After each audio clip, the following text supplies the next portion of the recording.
Tetapi dalam situasi itu ada titik kecil yang akan kita rasakan dalam hidup kita.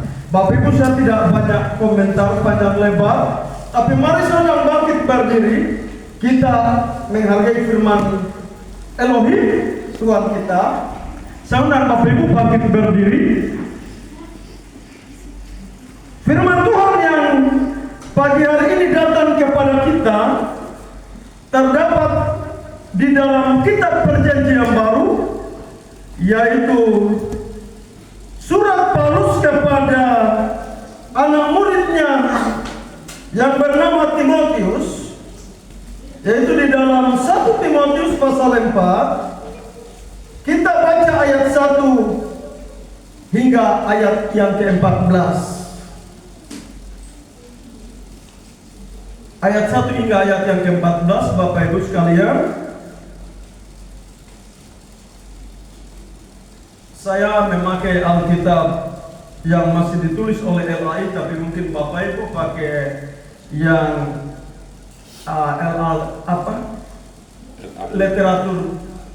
Lentera Bangsa. Silahkan buka Alkitabnya.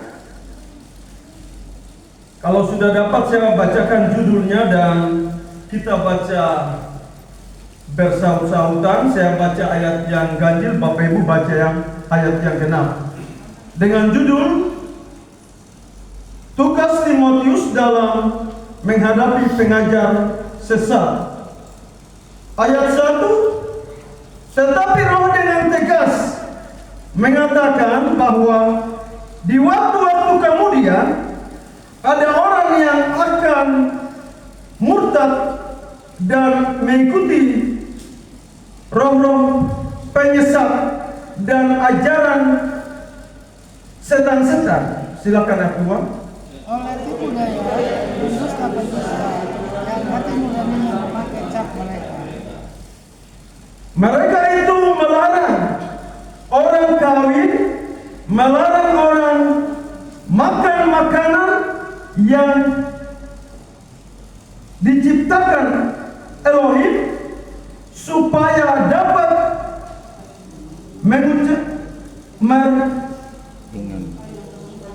mengucap syukur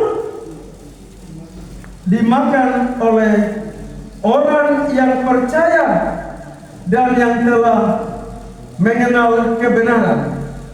Karena semua Elohim baik dan sungguh tidak ada yang haram jika diterima dengan ucapan syukur.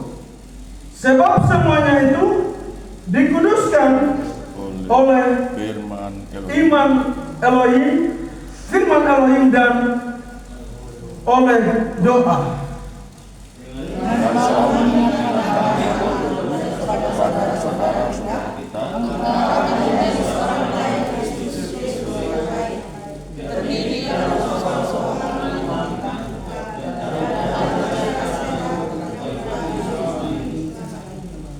tetapi jauhilah tahayul dan dongeng nenek tua. Latihlah dirimu beribadah.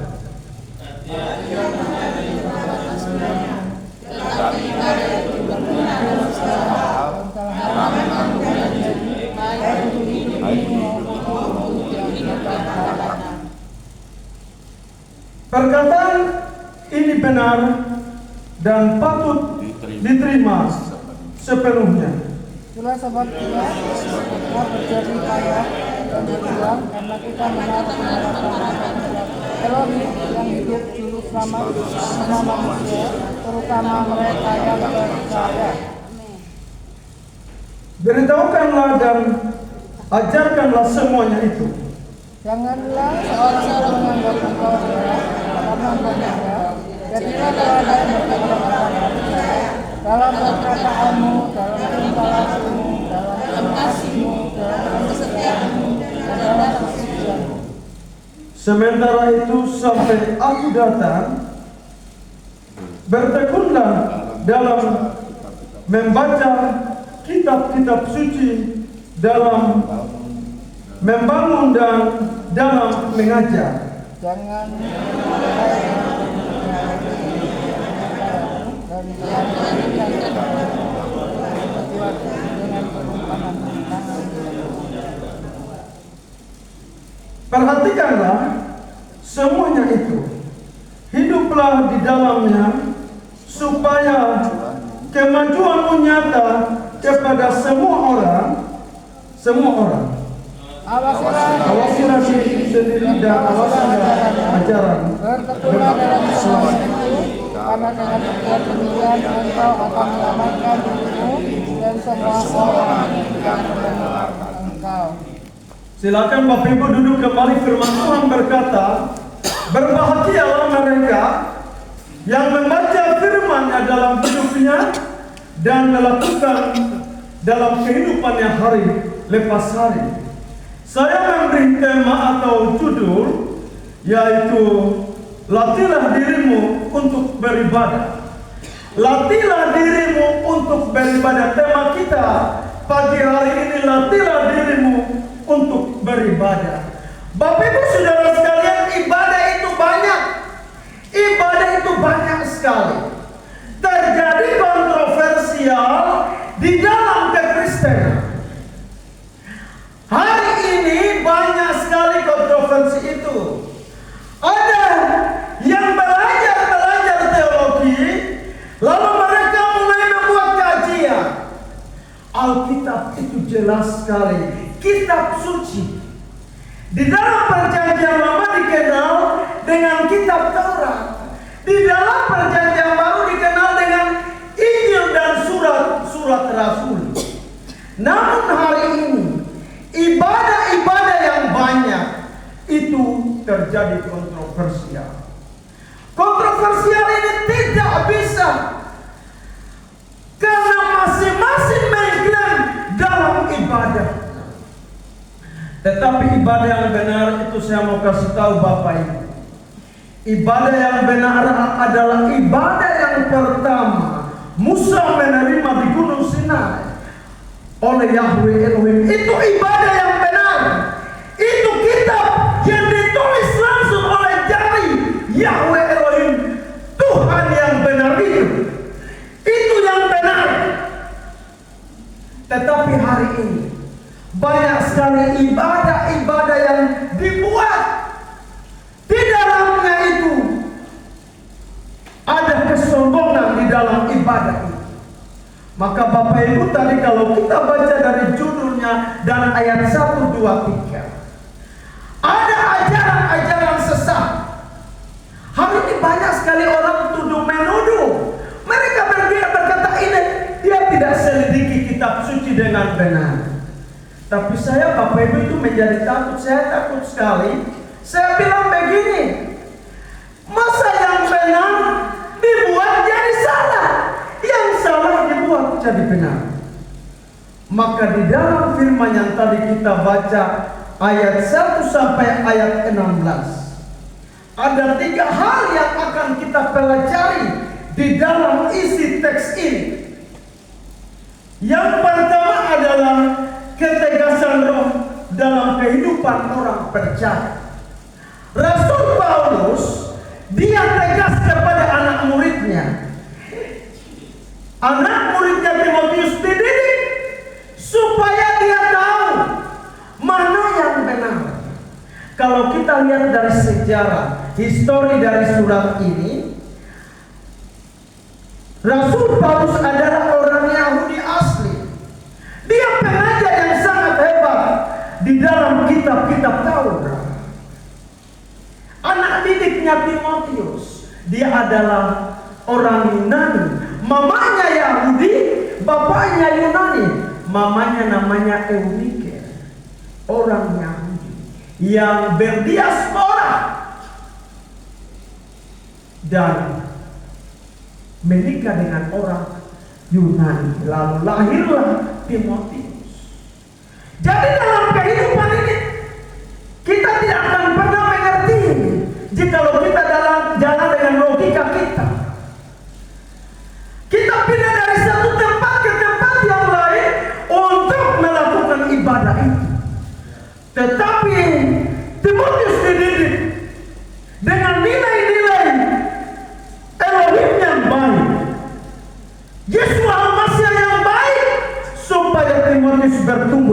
baik. Karena mamanya orang Yahudi yang dididik, dilatih jadi baik di dalam kitab-kitab para nabi dan hukum Taurat, sehingga dia mendidik anaknya dengan baik. Lalu dia tidak terpengaruh dengan penyembahan berhala orang Yunani yang bernama Dewa Zeus. Tapi kita hari ini banyak yang terpengaruh. Orang biak bilang Karwar itu dewa. Karwar itu dewa. Seperti Dewa Zeus di Yunani. Itu Karwar. Dewa. Kita pun hari ini kekristenan mulai mengalami pembauran, mulai digiring kepada penyembah berhala, ilah-ilah dunia ini. Jadi apa yang ditulis kitab suci pada masa Rasul Paulus, Timotius, hari ini terjadi. Kalau di Yunani sana Dewa Zeus, di dia ada dewa ilah namanya Karwar. Makanya mungkin pernah dengar Karwaro, itu kan dewa. Itu dewa. Yang hari ini orang biak masih sembah. Satu namanya Manarmaker, yang hari ini orang biak masih sembah.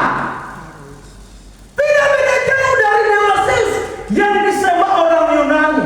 Tetapi Rasul Paulus mengajar Timotius supaya dia jangan terkontaminasi.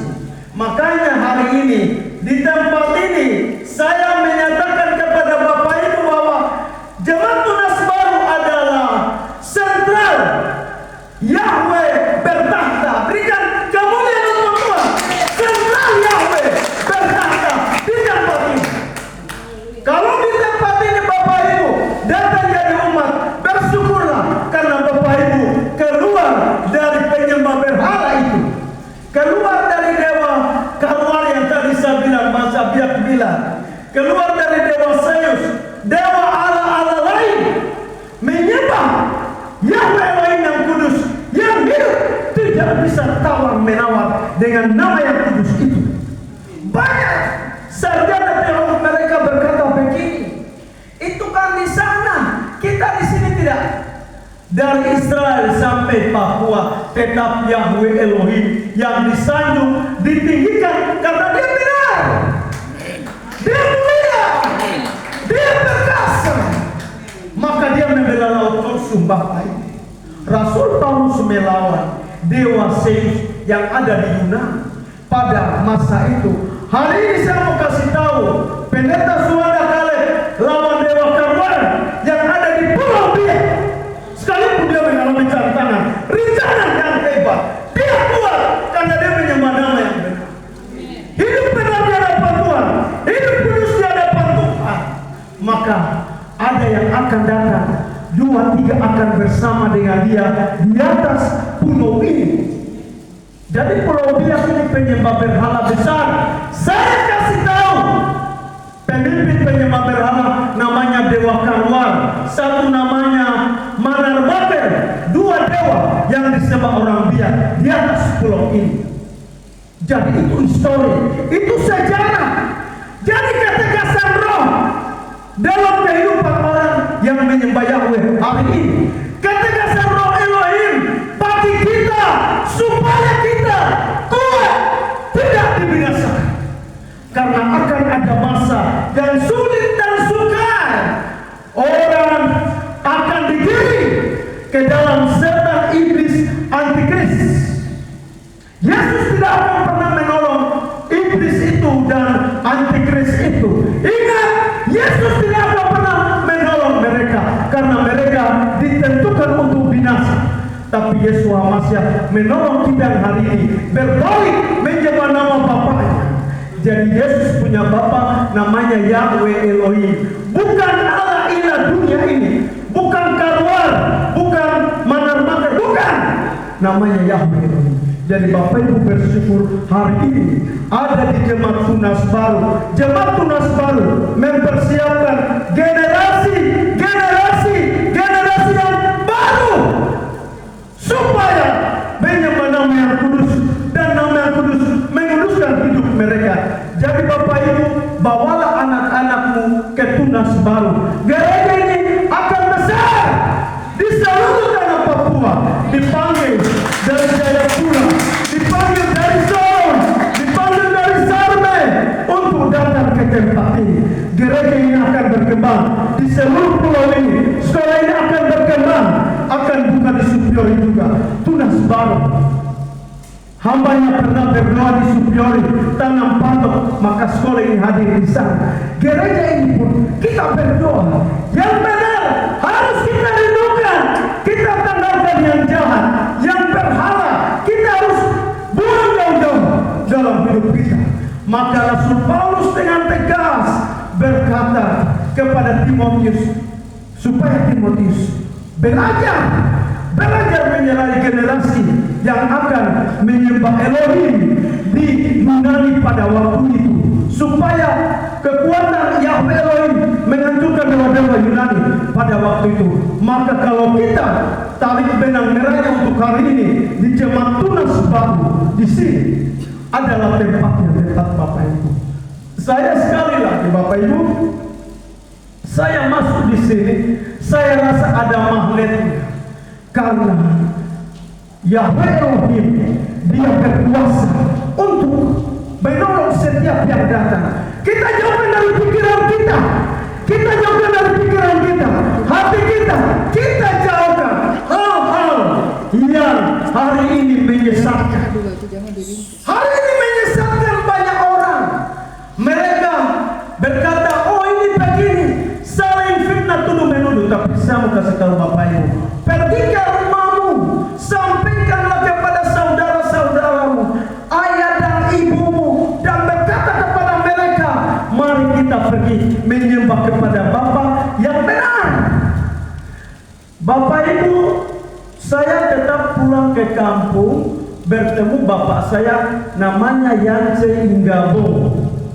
Saya tidak mungkin datang ke kampung lalu saya menyebut bapak saya Sumarno. Tidak mungkin, dia pasti marah sama saya. Masakan nama yang benar diganti. Bapak-bapak sekalian sebentar pulang ke rumah, tiba-tiba anakmu keluar, dia bilang, dari mana Bapak Martono Contoh? Dari mana Bapak Imam Bonjol? Pasti bapak mau mana? Kurang ajar anak ini. Nama Bapa di sorga jangan kita gantikan dengan nama-nama ilah, nama-nama Allah dunia ini. Tetapi kita tetap berkata, kami menyembah Bapa Yahweh Elohim. Karena tadi kalau kita baca di dalam ayat 1, 2, 3, 4, 5, ada orang-orang yang murtad mengikuti pengajaran sesat. Maka Rasul Paulus berkata, Timotius, belajarlah, rendahkanlah dirimu. Maka kalau hari ini orang mau jadi pengajar, orang hari ini mau jadi pengkhotbah, belajarlah sungguh-sungguh, belajarlah, rendahkanlah hati dan pikiranmu di bawah kaki Kristus Yesus Hamasiah itu, supaya engkau memiliki nilai kerendahan hati, supaya engkau jadi pengajar yang baik. Sekali lagi Bapak Ibu, saya terus mengulang hal ini. Bawalah anak-anakmu dididik di tempat ini, bicara kepada keluargamu, supaya mengenal nama yang benar, mengenal nama yang kudus. Karena hari-hari ini banyak sekali setan-setan yang menipu orang Kristen. Hari ini banyak sekali setan-setan yang menggiring orang-orang yang percaya untuk dibinasakan. Hari ini ada. Siapa mereka yang mengajar, pengajar, pengkhotbah sesat? Mereka adalah yang Bapak Ibu tahu. Bukan orang dari mana-mana, mereka adalah orang-orang Kristen yang sering bicara tentang Yesus. Mereka bicara tentang Yesus, tetapi hidup mereka tetap menyembah berhala, Bapak Ibu Saudara sekalian, kalau nanti di penghakiman, saya pikir tidak habis-habisnya Bapak Ibu. Kalau nanti di penghakiman, ingat, Bapak Yahweh duduk di tengah, Yesus Kristus di sebelah kanan, Roh Kudus sebelah kiri. Makanya dalam hidup kita harus memperoleh yang baik. Kita mau menikah pun tidak mungkin kita tutup mata terus kita raba-raba mana yang mau jadi jodoh saya. Tidak mungkin. Pasti kita buka mata besar-besar dia baru kita lihat siapa yang mau jadi jodoh saya. Bapak Ibu, dalam hidup ini tidak gampang kita menemukan yang benar. Puji Tuhan. Jadi kalau kita lihat dari bagian yang pertama tadi, roh ketegasan roh dalam kehidupan kita sebagai orang-orang pilihan yang memiliki nilai Kristus yang benar, nilai Yesus Mas yang benar, Elohim yang baik, maka disitulah kita akan melihat dan berkata benar. Benar kata roh itu kepada kita. Benar hari ini. Benar. Kita mulai berpikir, oh iya ya. Coba Bapak Ibu sekarang berpikir 1 detik, 2 detik. Bapak Ibu berpikir dulu dengan hari ini ya. Bapak Ibu masuk di saya selalu berkata, saya bilang begini. Kenapa orang Kristen masuk dalam gereja itu?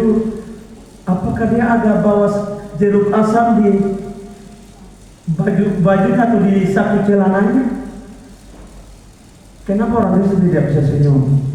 Masuk dalam gereja itu seperti makan jeruk asam. Coba senyum. Harus kita senyum. Mengapa kita senyum? Kita datang dan bertemu dengan Yesus yang wajahnya penuh dengan kelembutan, yang wajahnya penuh dengan kuasa. Ada cahaya kemuliaan yang kita lihat pada Tuhan kita Yesus Hamasiah. Maka di situ kita akan mengalami dan merasakan ada tempat tertentu yang kita masuk, semua orang tidak bisa senyum. Sepertinya orang ini datang, saya selalu khotbah di mana-mana saya bilang senyum dulu. Senyum sekarang ya, jangan senyum dulu. Senyum sekarang. Haleluya. Karena firman Tuhan berkata, hati yang gembira adalah apa? Semangat yang patah mengerikan Tuhan. Kita harus senyum. Kita orang Papua itu kata istri saya, orang Papua itu senyum itu manis. Kata istri saya. Jangan kata orang lain, kata istri saya. Dia bilang orang Papua itu senyum itu manis. Hitam-hitam manis.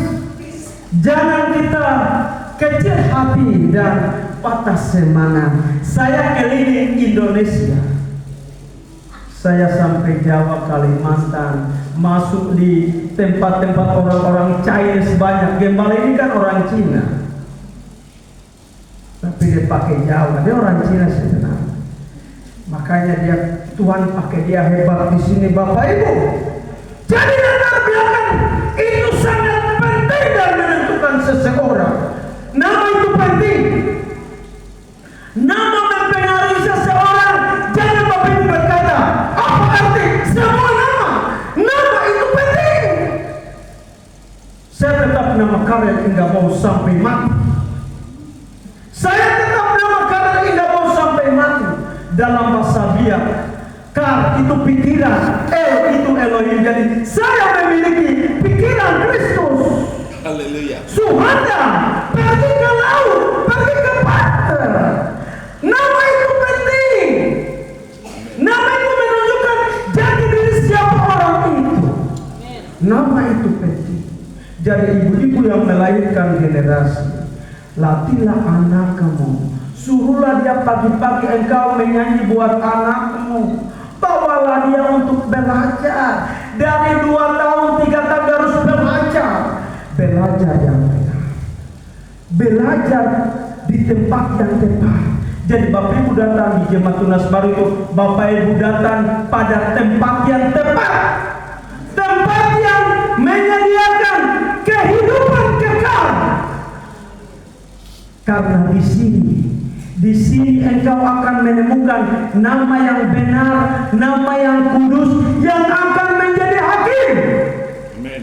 Jadi jangan di dalam hati Bapak Ibu, jangan berkata begini, nah apa arti sebuah nama? Nama saya penting, saya kasih tahu. Saya bernama Karel Ingabo, tidak akan diganti sampai Yesus datang kedua kali. Bapak Ibu pun nama jangan diganti.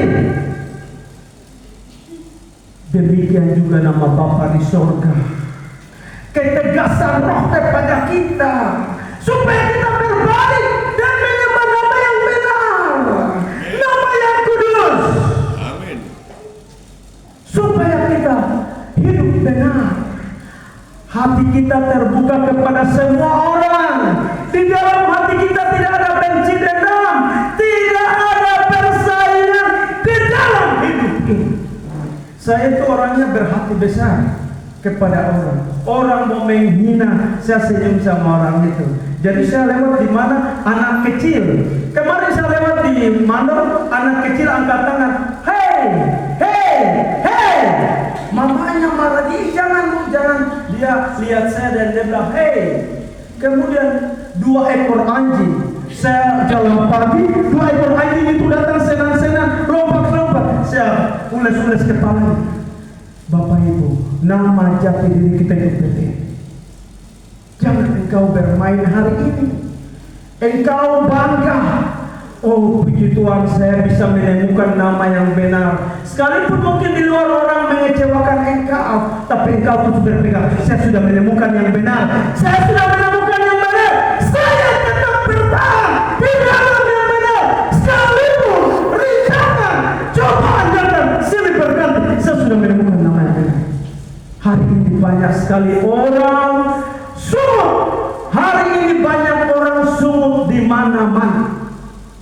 Saya 4 bulan di Jayapura, banyak sekali orang sungguh.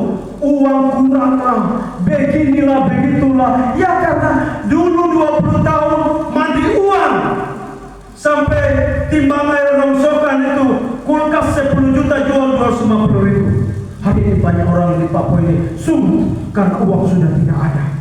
Tapi tidak menyembah nama Bapa yang berlebih. Kita tetap hidup, kita tetap kuat, kita tidak sungguh seperti bangsa Israel yang sungguh waktu keluar dari Mesir. Jangan kita sungguh. Hari ini Bapak Ibu, saya puasa handphone 8 hari. Saya puasa handphone 8 hari, saya tidak lihat HP lagi. Saya berdoa. Istri saya mungkin bilang, jangan sampai Karel sudah mati di Papua. Pasti. Namanya ibu-ibu itu punya pikiran itu, maaf, ibu-ibu biasa berpikir negatif. Suami saya sudah 8 hari tidak hubungi saya, jangan sampai dia sudah mati. Saya masih hidup. Saya masih hidup. Besok kalau lusa saya pergi hampir di Pasar Impres. Pasar Lama. Lagi LCD-nya jatuh, LCD-nya rusak. Bayar 450.000. Saya DP 250. Sisa 200 Bapak Ibu. Nah, jadi kita dalam hidup ini jangan sampai kita dijajah oleh HP. Ingat Bapak Ibu, saat ini adalah saat-saat di mana terjadi kesukaran.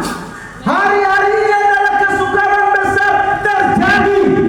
Kesukaran besar terjadi. Orang bilang begini, aduh Pak Pendeta dulu boleh. Dulu itu 1 hari makan 5-6 kali. Sekarang 1 hari makan juga tidak bisa. Saya bilang tidak. Harus hari kamu makan. Karena kamu harus menyembah yang benar. Kamu harus menyembah Yahweh Elohim. Saya bertemu hamba-hamba Tuhan. Terus mereka tahu saya datang sudah ketemu Pak Suwana. Jadi di Papua ini kami cuma 3 orang. Saya datang tambah jadi 3. Di Jayapura Pendeta Sony Awang yang menyembah Yahweh Elohim. Di Biak Pendeta Suwana Kalen. Ketiga saya Karen. Kalen 2, Karel 3. Untung tidak ada Yosua. Tapi saya jarang membuktikan bahwa di Israel ada Yosua, di Biak ada Kaleb. Cuma 1 orang saja. Tetapi 1 orang ini dipanggil, dipilih untuk mengagungkan nama Bapa Yahweh Elohim di pulau ini. Berikan kemuliaan untuk Tuhan. Karena dia dipilih orang-orang pilih. Bapak Ibu, jadi hamba Tuhan tidak gampang. Dulu kami orang biak masuk soal Alkitab itu banyak. Cuma saya sendiri, yang lain sudah jalan mabuk, yang lain sudah jalan Makampinan, Bomo, di Biak sini, di Jayapura, di Solo, hanya satu orang. Saya bilang bagaimana jadi hamba Tuhan itu tidak gampang. Harus diproses luar biasa.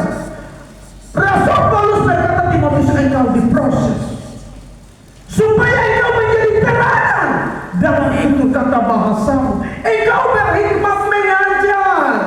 Jadi apa yang baik dari Paulus turun ke Timotius. Jadi apa yang baik dari pendeta Suanda kalian akan turun ke anak-anakmu, guru-guru tunas baru, kepala sekolah, guru-guru. Ini pemimpin berpengaruh. Saya pernah khotbah lalu saya bilang begini, kalau mau tahu seorang hamba Tuhan, kalau kamu mau tahu seorang hamba Tuhan, seorang pendeta, pertama lihat depan anak-anak dulu.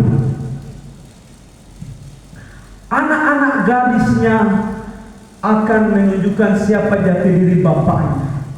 Saya bersyukur Tuhan memberikan saya cuma anak dua, tapi istri saya tegas sehingga berdua sudah besar, umur 20 tahun berdua tunduk hormat sama mamanya, sama saya. Kalau saya berdua senang lihat saya, mungkin karena saya hitam, berdua senang.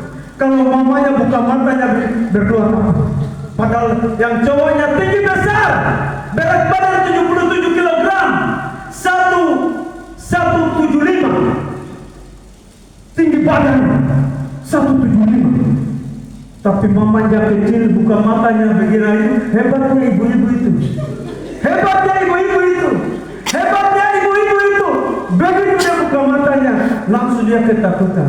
Tapi bapaknya kelihatan hitam seram, tapi tidak bisa ditakuti. Berikan kemuliaan untuk Tuhan karena ibu-ibu hebat.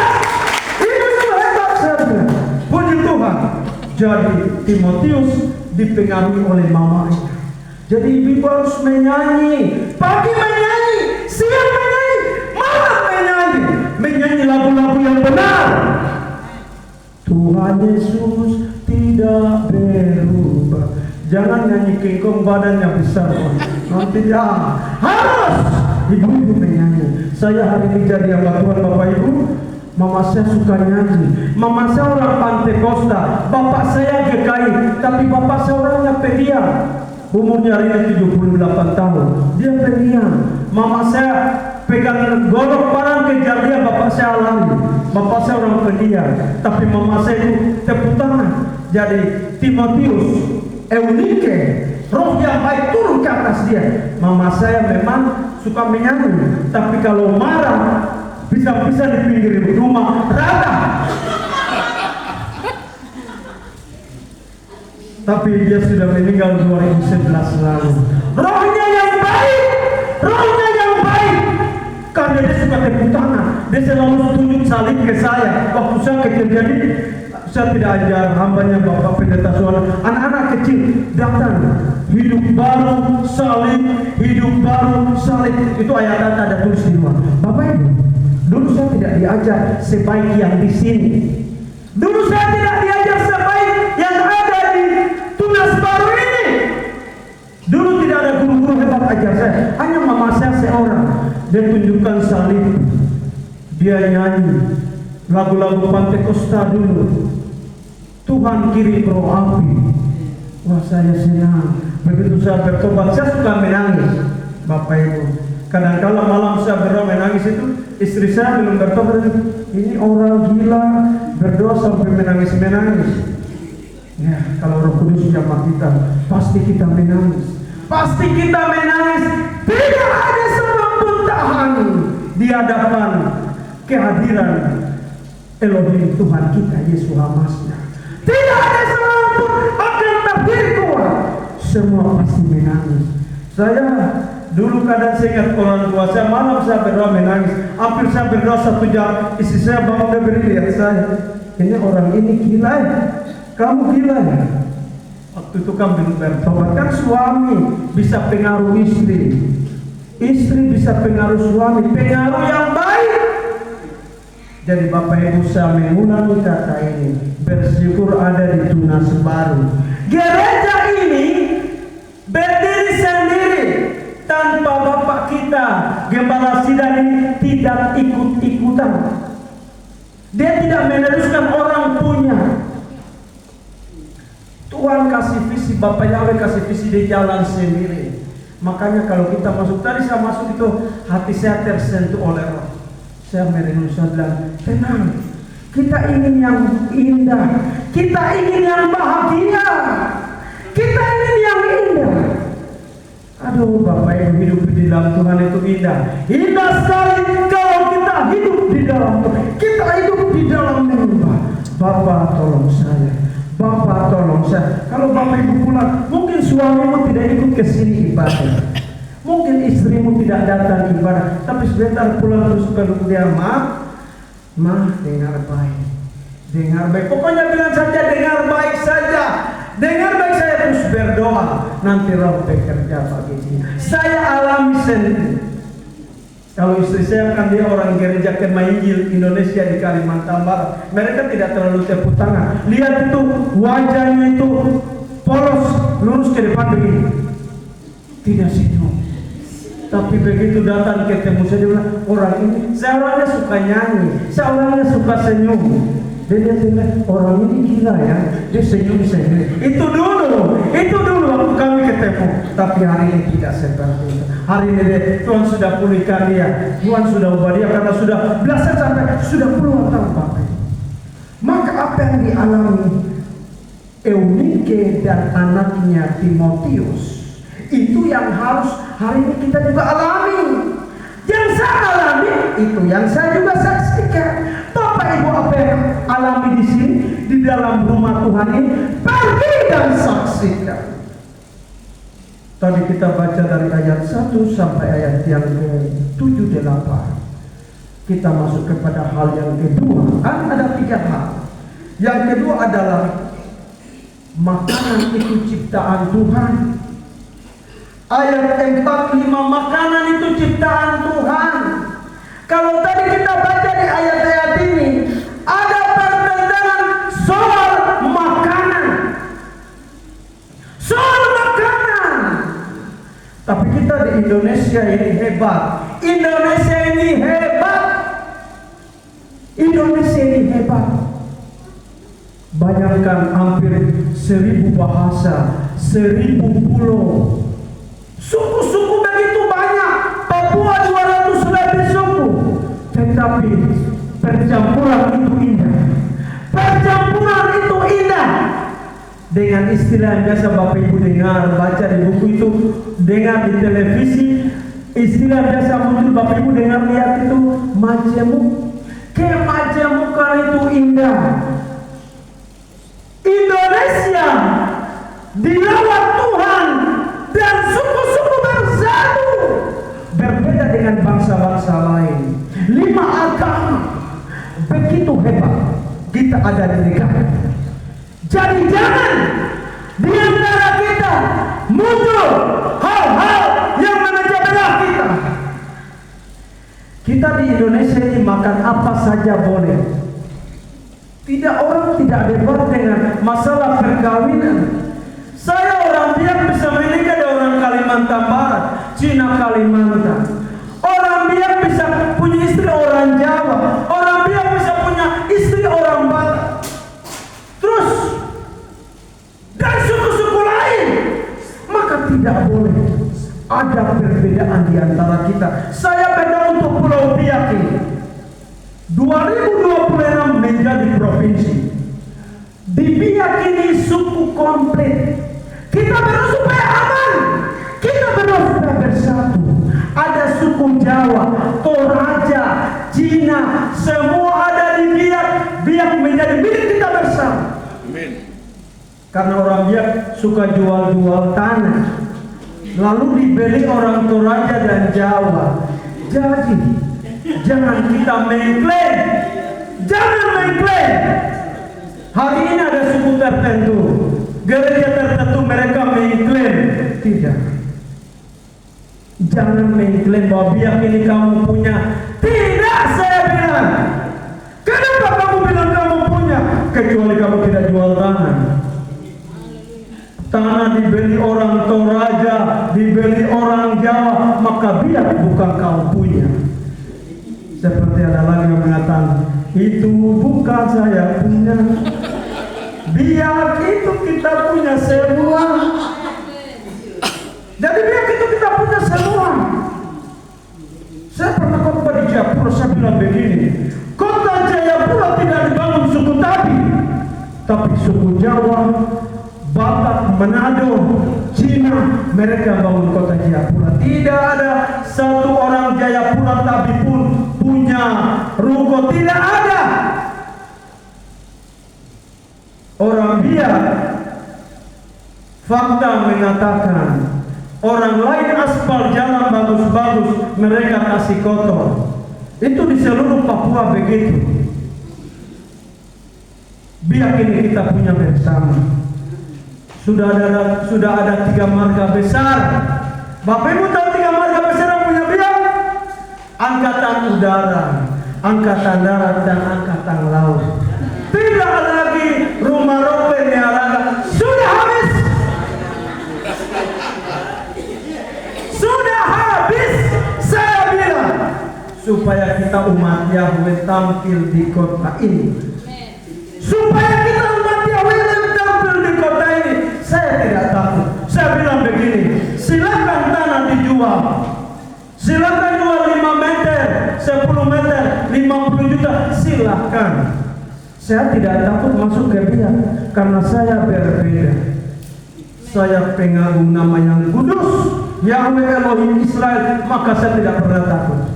Hari ini mereka jual tanah sampai mereka mulai ketakutan. Hari ini saya ketemu tukang jual tanah. Hari ini. Sebentar saya dari gereja, mungkin saya ketemu orangnya. Mereka duduk bicara tanah. Oh ini kami punya, oh ini kami punya Bapak Ibu. Tanah ini diciptakan Yahweh bukan untuk dijual, tapi bercocok tanam di atasnya. Makan buah mangga, buah pepaya. Buah pepaya tetap pepaya, tidak akan pernah buah pepaya berubah menjadi buah durian. Tidak. Seperti lagu dunia mengatakan, hitam tetap hitam, tidak akan pernah jadi putih. Hitam tetap hitam. Apa yang natural dari Tuhan. Makanya hal yang kedua, makanan itu ciptaan Tuhan. Jangan kita berdebat karena makanan. Jangan kita berdebat karena perkawinan. Jangan kita berdebat karena mas kawin. Saya bicara makanan, minuman, pakaian, sampai mas kawin. Terus istri saya bilang, saya juga bisa dikasih mas kawin, kalau sabar dulu. Kalau kita bicara makan, minuman, pakaian, orang bilang orang Papua itu uang banyak, betul. Tapi hari ini mereka menangis darah. Hari ini pejabat gulung tikar, hari ini pejabat di tanah Papua masuk penjara karena punya istri sampai 3 4. Saya bilang begini, Tuhan Yesus di sorga dia adil. Jadi jangan kamu klaim Papua ini kampungnya. Itu yang di gereja Pentakosta lain nyanyi, Papua itu saya punya. Baru kau siapa? Jangan. Tidak boleh. Orang yang datang di atas tanah ini, mereka semua adalah orang-orang pilihan umat Yahweh. Berikan kemuliaan untuk Tuhan. Umat Yahweh di atas tanah ini. Kalau kita menyembah Yahweh Elohim yang benar dan kudus, tidak akan pernah kita buat perbedaan.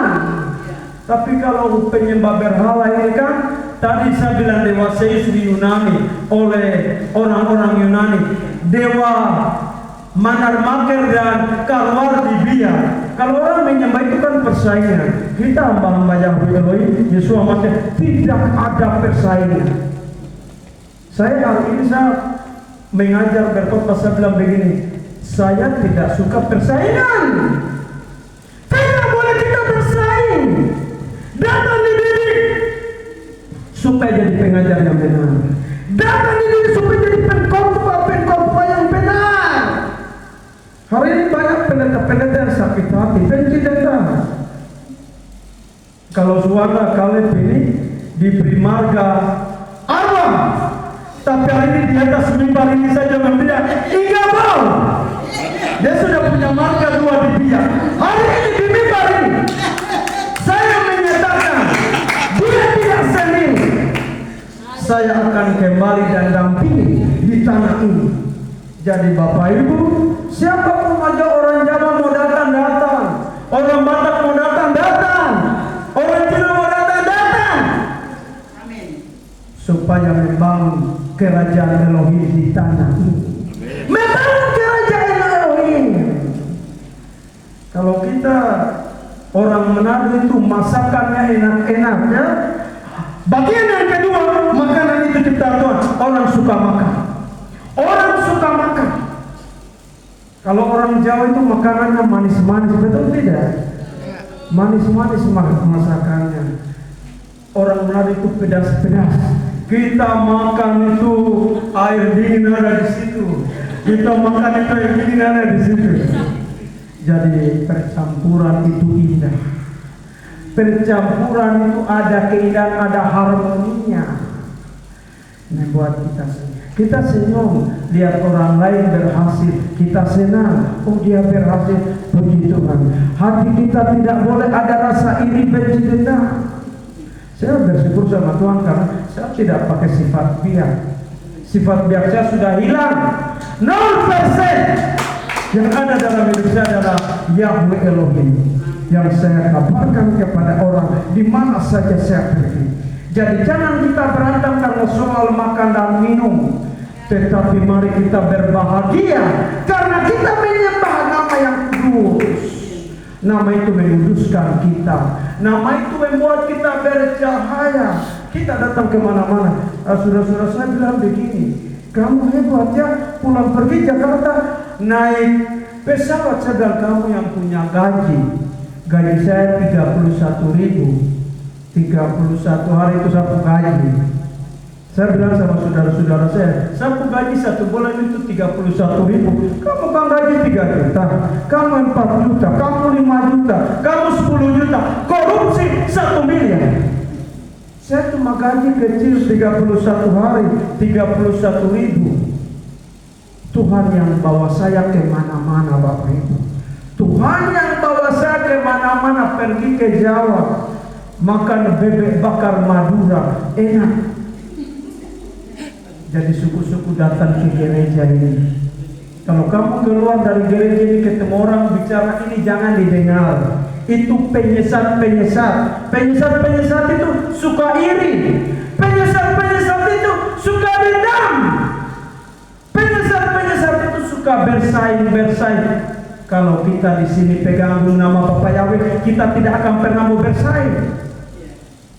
Karena kita rendahkan diri seperti Yesus Kristus, seperti nabi-nabi Israel yang merendahkan diri. Kita harus merendahkan diri. Rasul Paulus menyebut Timotius man of Lord, manusia Tuhan karena jati diri Yesua Hamasya di dalam Timotius, maka ia diberikan julukan manusia Tuhan oleh Rasul. Hari ini kita juga harus diberi julukan. Bapa kita di surga Yahweh memberi julukan bahwa pengagum namaku, mereka adalah men of Yahweh. Amin. Men of Yahweh. Pergilah kepada saudara-saudaramu, jangan alergi. Ingat, ikan asin yang alergi. Nama yang kudus itu tidak boleh alergi. Supaya engkau sehatlah jiwamu, damailah hatimu, dan sejahteralah hari-hari hidupmu di masa yang sulit dan sukar ini. Bapak itu kita berdoa supaya nama Yahweh Elohim Yesua Hamasya ditulis di jidat dahi kita. Karena kelompok penyembah berhala juga akan ada tulis nama iblis dan antikris di dahi mereka. Yahweh Elohim namanya dan Yesua Hamasya ditulis di dahi kita. Haleluya. Yang ketiga, saling mengingatkan untuk beribadah. Ayat pasal 6, mulai ayat 6 sampai 16. Dikatakan, engkau mengajar, engkau memberi pengajaran yang baik, dan engkau menjadi teladan yang baik. Engkau bertekun. Rasul Paulus mengajarkan Timotius supaya dia di dalam hidupnya memberi pengajaran yang baik. Harus memberi pengajaran yang baik. Orang yang memberi pengajaran yang baik pasti hatinya damai, pasti wajahnya berseri-seri. Bukan tidak seperti tadi saya bilang makan jeruk asam. Pagi-pagi berdoa, Tuhan berikan saya jeruk manis ya. Tidak boleh Tuhan memberi saya jeruk asam pagi-pagi. Ada orang bilang begini, ada orang Kristen bilang begini, Bapak Gembala dan Mama Gembala itu baik, tapi mulutnya memang begitu kasar. Salah. Yesus berkata apa yang baik di dalam hati itu yang keluar di mulutmu. Tetapi saya tambah satu, apa yang dari hatimu itu yang membuat wajahmu berseri-seri, dan perkataan yang keluar dari mulutmu jadi baik. Jadi saling mengingatkan. Hal yang ketiga, ajaklah saudaramu. Bapak, mama, ayo kita pergi ibadah. Ajaklah saudaramu. Saya menyampaikan supaya Bapak Ibu ajak ya. Tapi tadi saya bersaksikan lain. Saya ketakutan. Kebiar. Saya ketakutan, tapi hari ini tidak. Saya akan tinggal tetap untuk memberi pengajaran. Karena waktunya tiba. Saya harus kembali ke negeri ini. Saya malu. Masa orang yang bukan orang biak dia bisa betah tinggal di sini? Pak Suwana ini bukan orang biak, tapi nama Yahweh yang bawa dia ke sini. Supaya dia mengingatkan Bapak Ibu.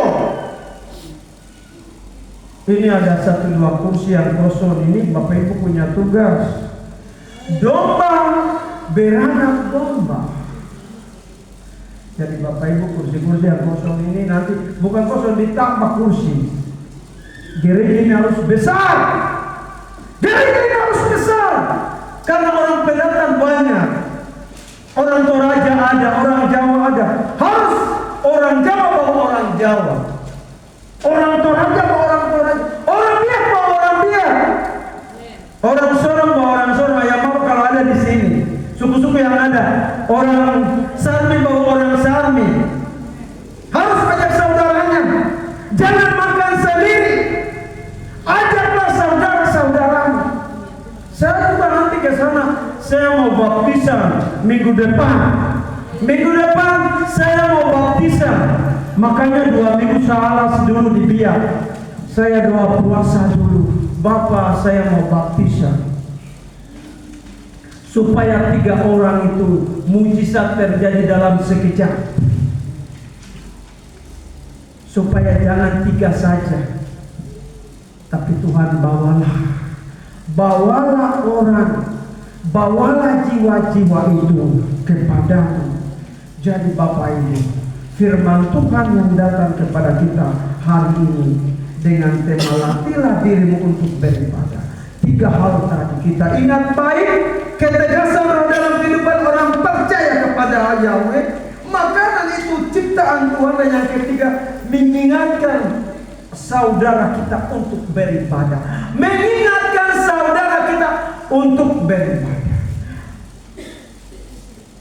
Rasul Paulus melatih Timotius. Maka Timotius itu benar-benar menjadi manusia Tuhan. Kalau kita hari ini bisa disebut manusia Yahweh. jangan alergi, tetapi ingat ini baik-baik. Iya ya, sekalipun saya di luar dapat tantangan, tapi saya akan keluar jadi pemenang. Amin. Saya pernah dikalahkan, tapi saya bangkit dan harus menang. Jadi hari ini saya tidak lagi menangis seperti anak kecil. Hari ini saya sudah dewasa. Saya bicara tegas sama saudara-saudara, kalau tidak bertobat, mati masuk neraka. Karena Yesus datang kedua kali, dia tidak turun di gereja. Yesus datang di atas awan-awan di langit. Yesus tidak turun di gereja. Semua mata akan melihat dia. Suku bangsa akan melihat Yesus Kristus. Maka hari ini ada gereja tepuk dada dan bilang, saya lebih hebat, dia paling kecil di hadapan Yahweh. Amin.